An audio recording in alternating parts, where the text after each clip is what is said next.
نحمدہ ونصلی علی رسولہ الکریم اما بعد۔ میرے محترم بھائیوں اور دوستو، سب سے پہلے تو ہم اس بات کو سمجھیں کہ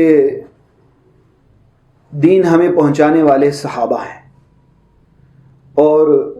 صحابہ کرام رضوان اللہ علیہ مجمعین نے ہی ہمیں دین پہنچایا ہے۔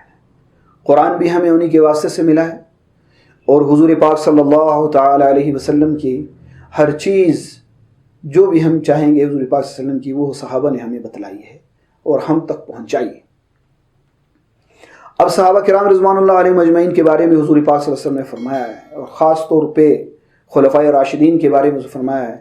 کہ میری سنت کو مضبوطی سے تھامو اور خلفائے راشدین مہدیین کی سنت کو مضبوطی سے تھامو۔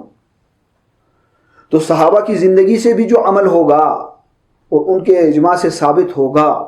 وہ عمل بھی سنت قرار دیا جائے گا، جن میں سے ایک تراویح ہے۔ یہ تراویح سنت مؤکدہ ہے۔ صحابہ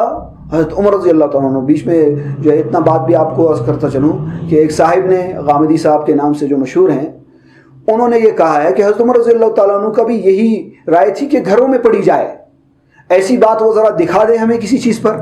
کوئی کتاب دکھا دیں، کوئی باتیں ہمیں دکھلا دیں کہ جس میں حضرت عمر رضی اللہ عنہ نے فرمایا ہو۔ حضرت عمر رضی اللہ تعالیٰ عنہ نے تو اس کو پسند فرمایا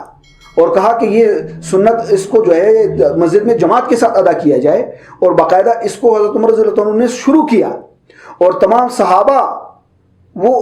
اس کے حضرت کعب رضی اللہ عنہ کے پیچھے تراویح پڑھا کرتے تھے،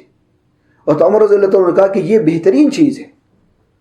اب یہ حضرت فرماتے ہیں کہ یہ حضرت عمر رضی اللہ عنہ، یہ تہجد کا وقت ہے، تہجد الگ نماز ہے، تہجد علیحدہ سے نماز ہے۔ حضور پاک صلی اللہ علیہ وسلم نے تراویح پڑھائی، صحابہ کو پڑھائی، مسجد میں پڑھائی، پھر چھوڑ دی، اس وجہ سے کہ کہیں اس امت پہ یہ جو ہے تراویح فرض نہ ہو جائے، اور جو ہے پھر اس کے اندر جو ہے کمی کریں گے۔ آج آپ حضرات جو ہے وہ دیکھ رہے ہیں، لوگ مسجد میں نماز پڑھنے، 80% لوگ مسجد میں نماز نہیں پڑھتے، مسجد میں کیا نماز ہی نہیں پڑھتے۔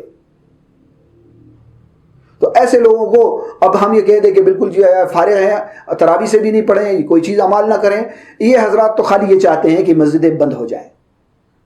مسجدیں بند ہو جائیں اور مدرسے بند ہو جائیں، یہ چیزیں ان کے مقصود ہیں۔ یہ اللہ کا گھر ہے، یہ اللہ کا گھر کبھی بند نہیں ہوگا، اس کو اللہ رب العزت چمکائیں گے،